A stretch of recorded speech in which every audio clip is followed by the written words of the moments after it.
السلام عليكم. محمد نوف العامر، رئيس الرابطة المغربية للشباب.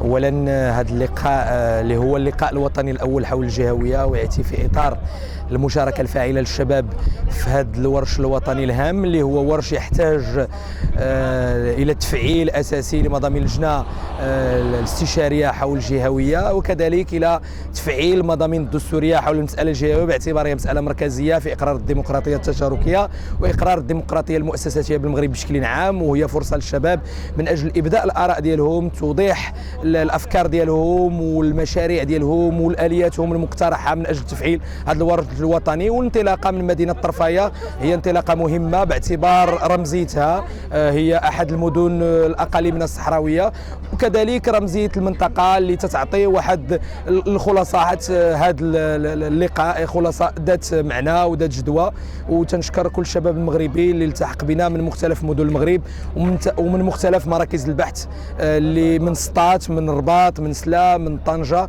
واللي غتكون فرصه للطلبه الباحثين على الخصوص من اجل ابداء ارائهم في هذا الموضوع اللي هو تتسم بالراهنيه وتتسم بالمركزيه في النقاش السياسي الدائر بالمغرب. شكرا.